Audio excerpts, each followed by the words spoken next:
الرجيم بسم الله الرحمن الرحيم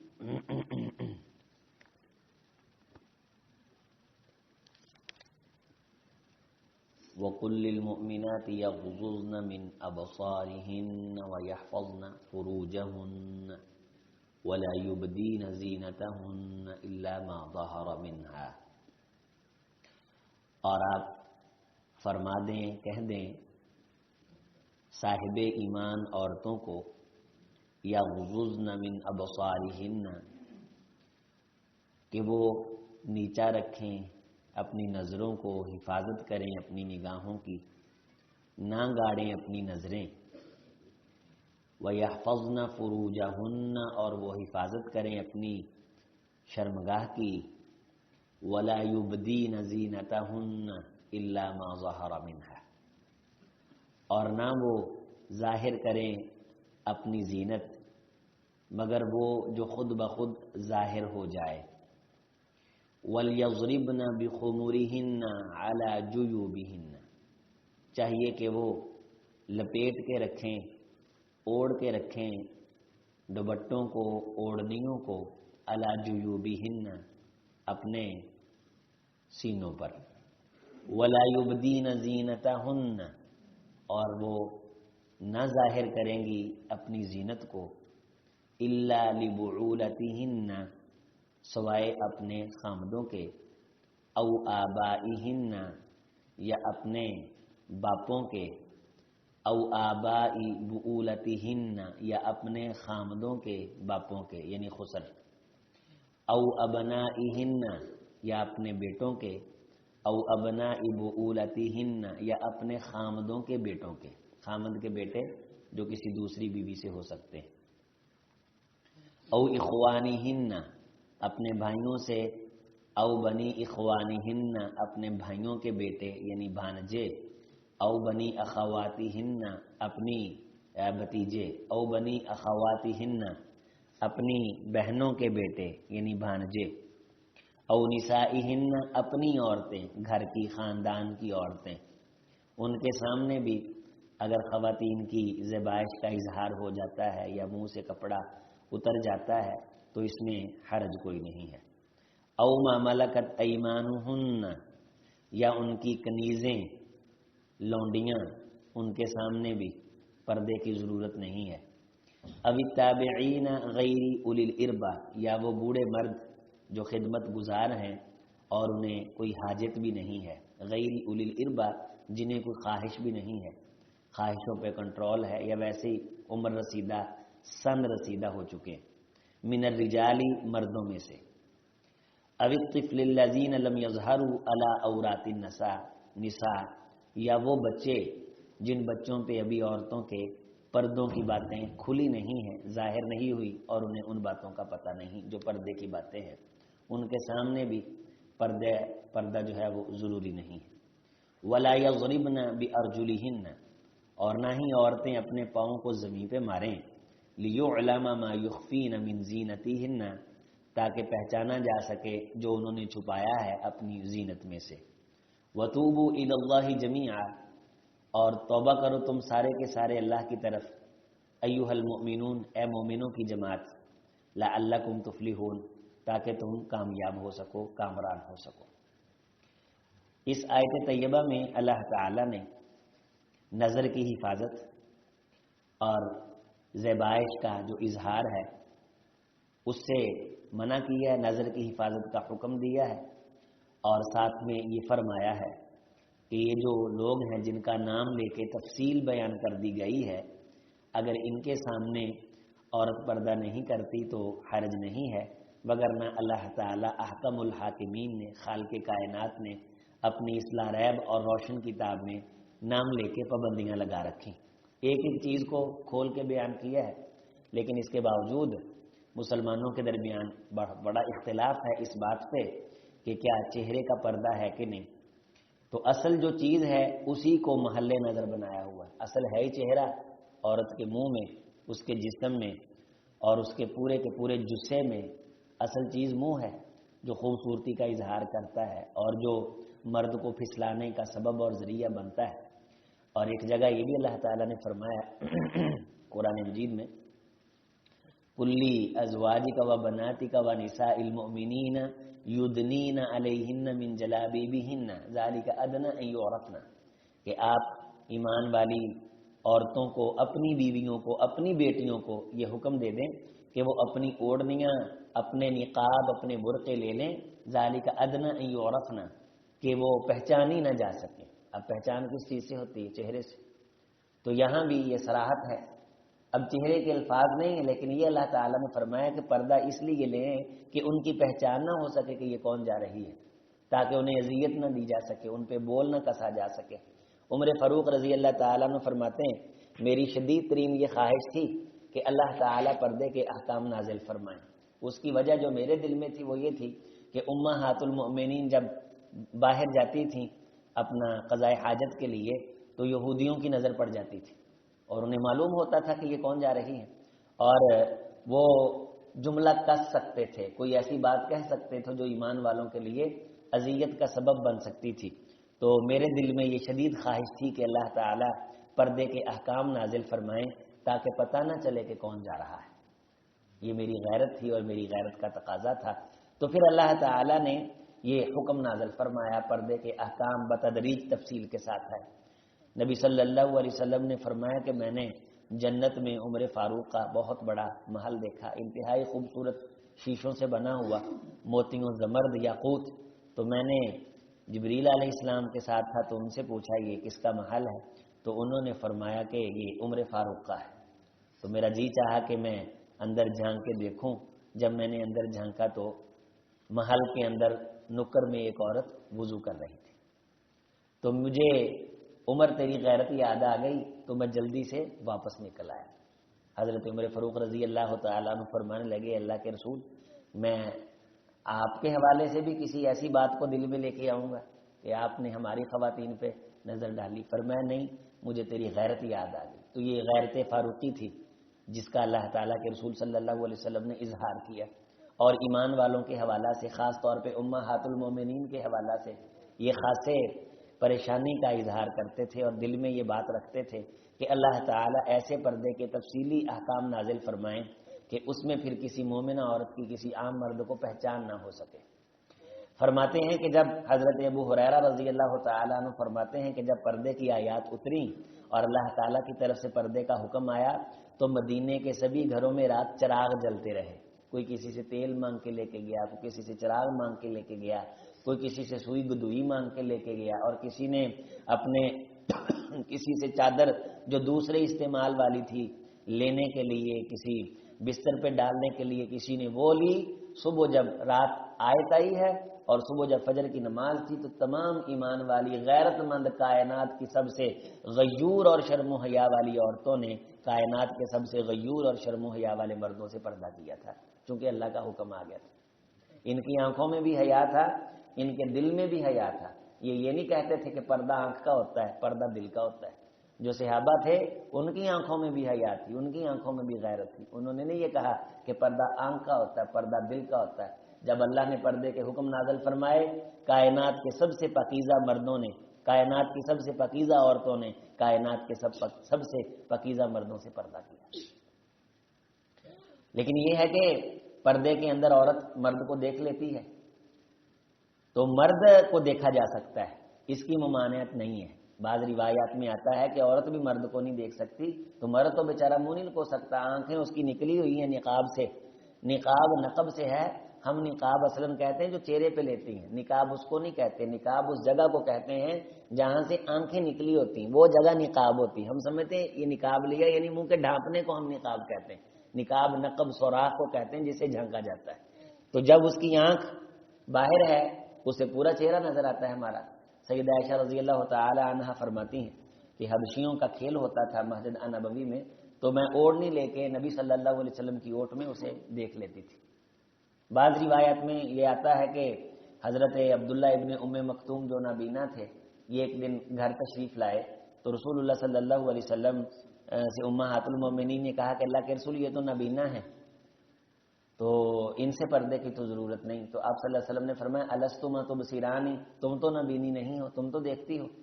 تو وہاں سے استدلال یہ نسائی شریف میں ہے، ابو داؤد شریف میں ہے کہ عورت نبینا مرد کو بھی نہیں دیکھ سکتی کہ جا کے آنکھوں والے کو دیکھے۔ تو اس کی توجیہ پھر کی ہے علماء نے کہ ایک تو یہ کہ یہ امہات المومنین کے ساتھ خاص تھا، دوسرا یہ کہ نبینا بندے کو سطر وغیرہ کا پتہ نہیں چلتا، کب سطر کھل جائے اور کب جو ہے اس سے پردے کی پامالی ہو جائے، اسے پتہ نہیں چلتا۔ اور چادریں وغیرہ عرب کے اندر اکثر باندھتے تھے، اور آج آ کے لمبی بحثیں کر کے پھر آگے لکھا ہے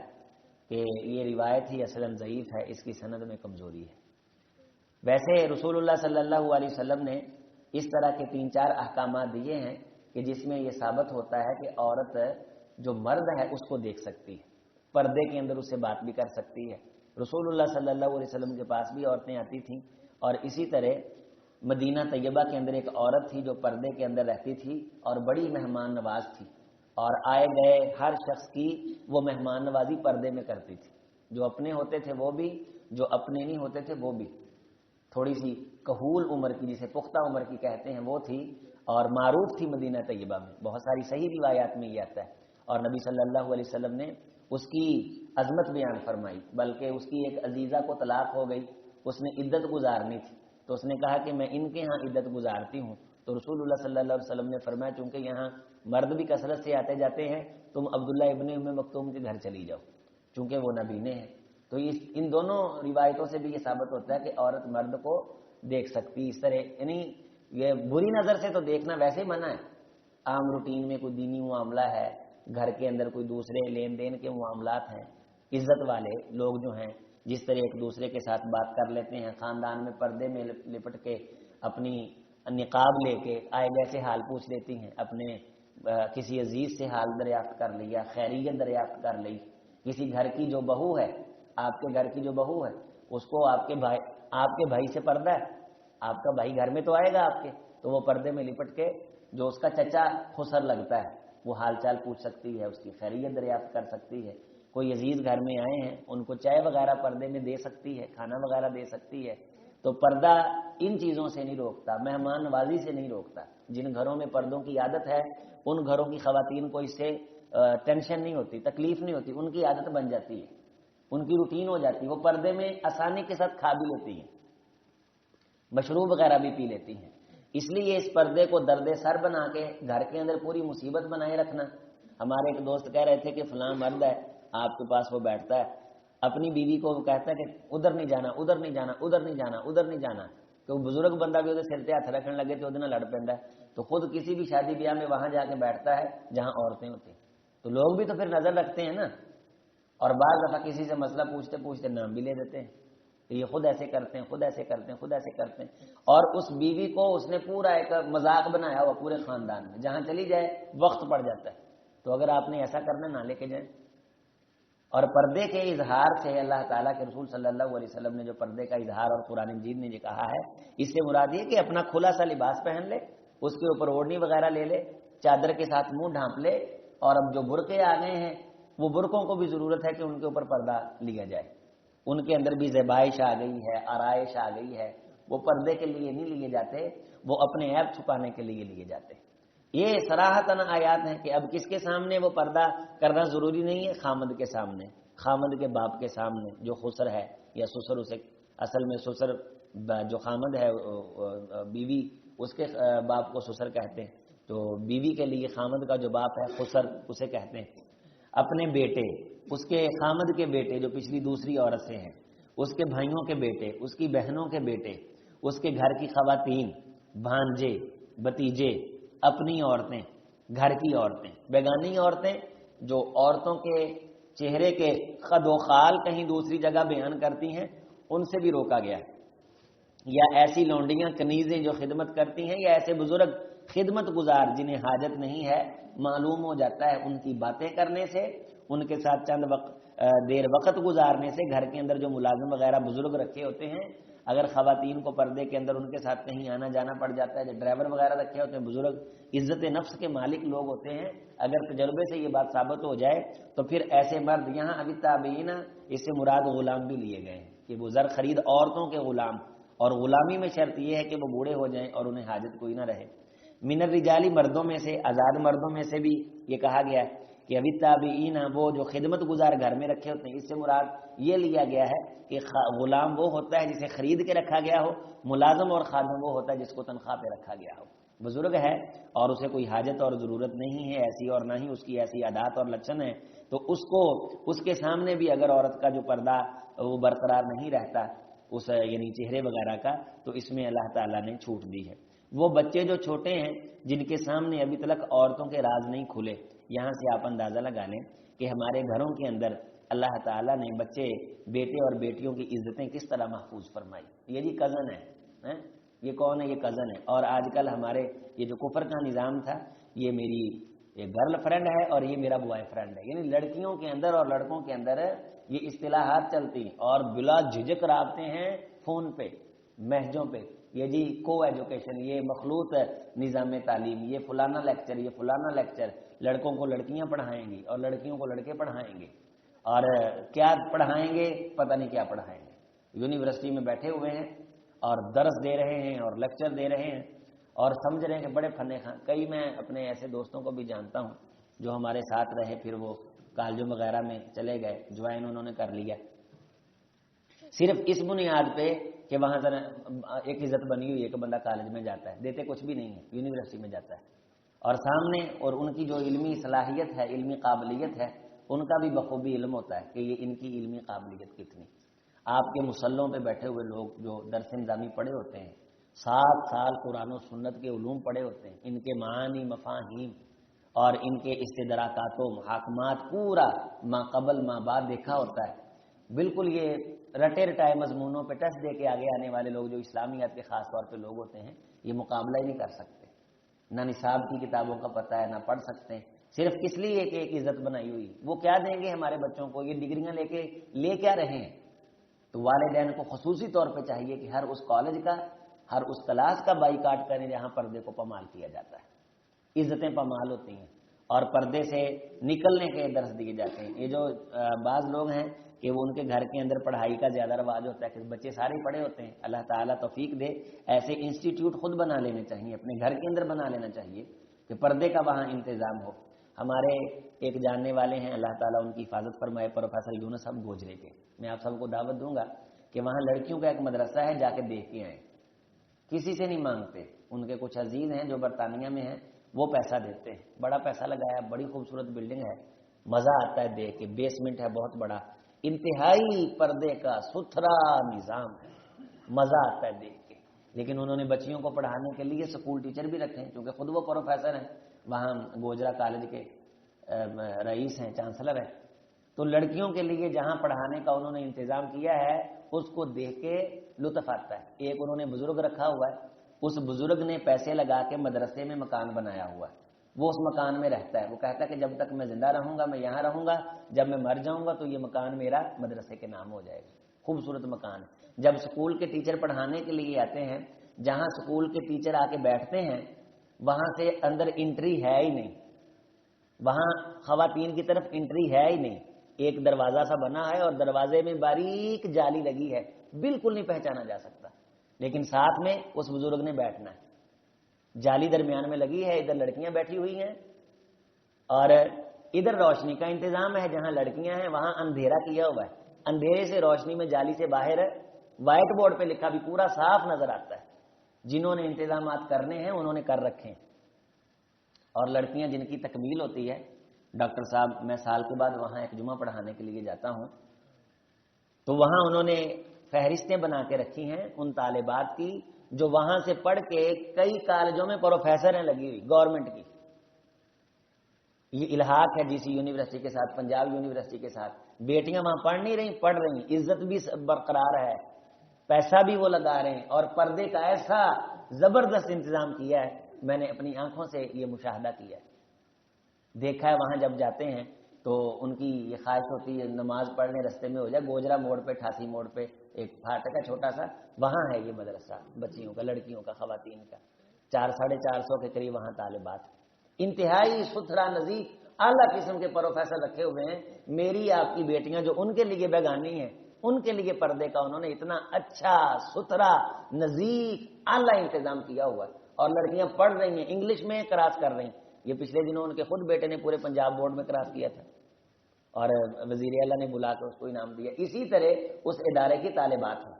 تو اس طرح کا انتظام اگر ایک ادارہ کر سکتا ہے تو میں آپ گھر میں کیوں نہیں کر سکتے جب مجھے آپ کو اللہ نے نوازا ہے؟ ہم کیوں ایسا انسٹیٹیوٹ نہیں بنا سکتے؟ آپ بزنس مین بیٹھے ہیں، سرمایہ دار بیٹھے ہیں، اپنی نسلوں پہ کرم کر جائیں. ملیں لگانا ہی ثواب نہیں ہے، آپ تجارت کالج کے ذریعے سے بھی کر سکتے ہیں. خدا را اپنی زندگیوں پہ غور کریں، اپنی ملت پہ، اپنے خاندان پہ یہ احسان کر جائیں، کوئی کوٹھی لے کے کالج بنا جائیں،